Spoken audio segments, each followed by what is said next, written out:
Assalamualaikum warahmatullahi wabarakatuh. Perkenalkan, saya Fulki dengan NIM 2006380. Di sini saya akan menjelaskan tentang apa itu pasar modal syariah.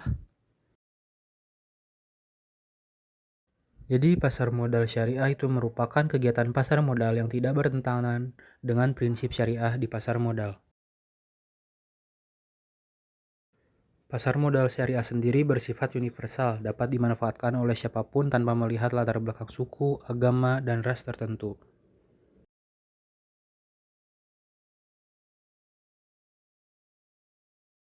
Pasar modal syariah memiliki dua peran.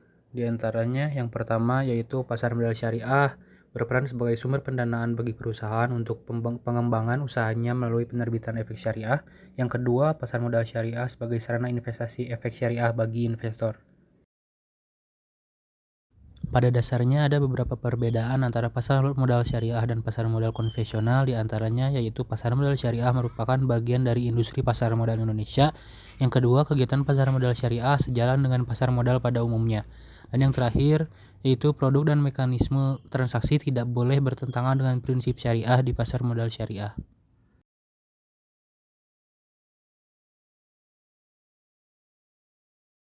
Pada dasarnya, kegiatan pasar modal yang merupakan bagian dari muamalah, sehingga transaksi dalam pasar modal diperbolehkan sepanjang tidak ada larangan menurut syariah Islam.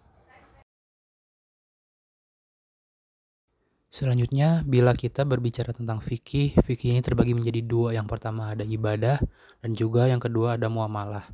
Yang ibadah sendiri mengatur hubungan manusia dengan Allah Subhanahu wa taala. Lalu yang kedua hukumnya yaitu asalnya terlarang atau haram kecuali ada keterangan dari dalil yang memerintahkannya. Yang kedua ada fikih muamalah, yaitu mengatur hubungan antar sesama manusia. Hukum asalnya adalah boleh kecuali ada keterangan atau dalil yang melarangnya.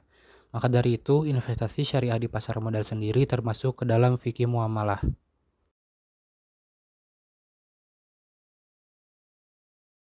Lalu, kegiatan apa sih yang dilarang dalam pasar modal syariah?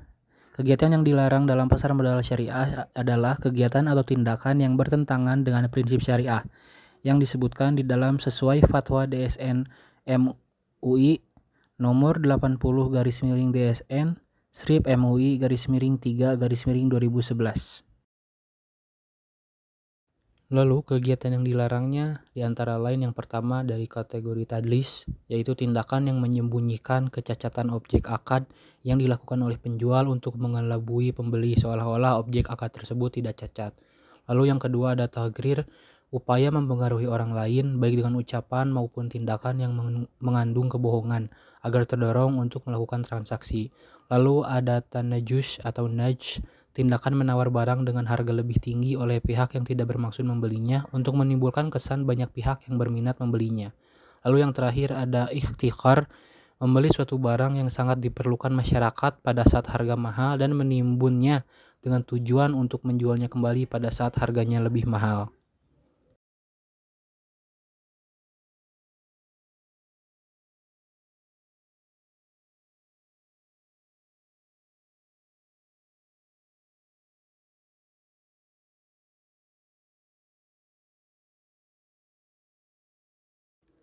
Lalu ada gishi, yaitu satu bentuk tadlis, yaitu penjual menjelaskan atau memaparkan keunggulan atau keistimewaan barang yang dijual serta menyembunyikan kecacatannya. Lalu ada juga gab, ketidakseimbangan antara dua barang atau objek yang dipertukarkan dalam satu akad baik segi kualitas maupun kuantitasnya.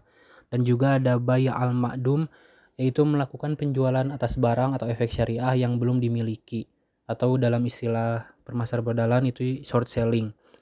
Yang terakhir ada riba, yaitu tambahan yang diberikan dalam pertukaran barang-barang ribawi atau al-ma'wal al-ribawiyah, dan tambahan yang diberikan atas pokok utang dengan imbalan penangguhan pembayaran secara mutlak.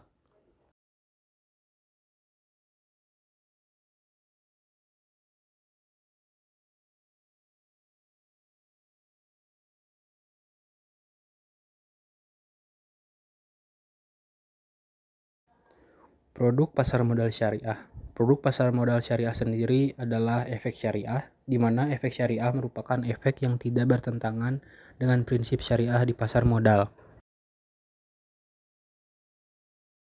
Nah, untuk efek syariah ini sendiri ada beberapa jenis atau produknya, yaitu seperti saham syariah, sukuk, reksadana syariah, efek beragun aset syariah atau EBA syariah, dana investasi real estate syariah, dan juga efek syariah lainnya.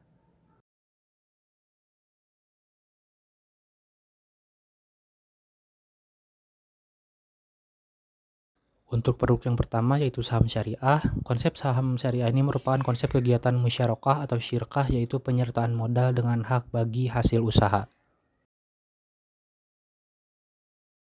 Dengan demikian, saham tidak bertentangan dengan prinsip syariah karena saham merupakan bukti penyertaan modal dari investor kepada perusahaan yang kemudian investor akan mendapatkan bagi hasil berupa dividen.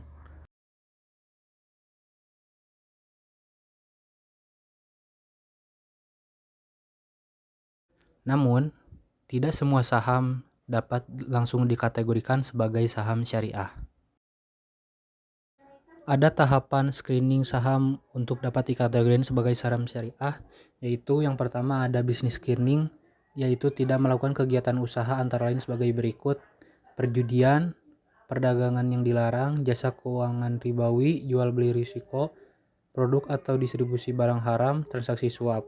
Lalu ada financial screening, di antaranya total utang berbasis bunga dibanding total aset tidak melebihi dari 45%, pendapatan non halal dibanding total pendapatan tidak lebih dari 10%. Lalu setelah screening dari dua tahap tersebut, jika perusahaan itu lolos, maka dapat dikategorikan sebagai saham syariah. Lalu daftar efek syariah atau DES. Daftar efek syariah merupakan kumpulan efek yang tidak bertentangan dengan prinsip syariah di pasar modal yang ditetapkan oleh OJK atau pihak yang mendapatkan persetujuan dari OJK sebagai pihak penerbit dari daftar efek syariah itu sendiri. Selanjutnya ada sukuk, yaitu efek syariah berupa sertifikat atau bukti kepemilikan yang bernilai sama dan mewakili bagian yang tidak terpisahkan atau tidak terbagi atas aset yang mendasarinya, atau biasa disebut sebagai underlying asset.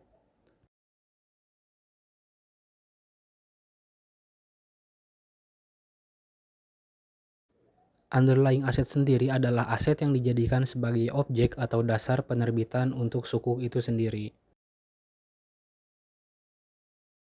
Aset yang dijadikan underlying dapat berupa barang berwujud seperti tanah, bangunan, proyek pembangunan, atau aset tidak berwujud seperti jasa atau hak manfaat atas aset.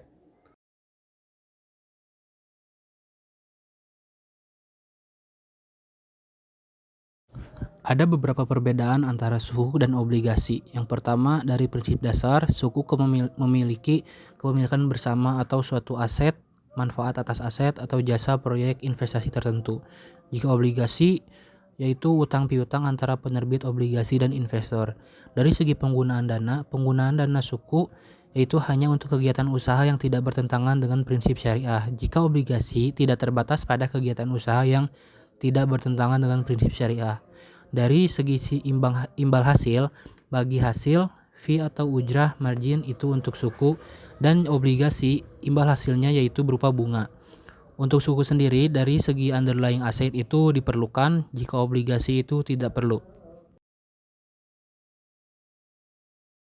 Selanjutnya ada reksadana syariah. Reksadana syariah merupakan salah satu wadah investasi kolektif yang dikelola oleh manajer investasi dengan cara menginvestasikan dana kelolaan ke efek syariah berupa saham syariah, sukuk, atau instrumen syariah lainnya.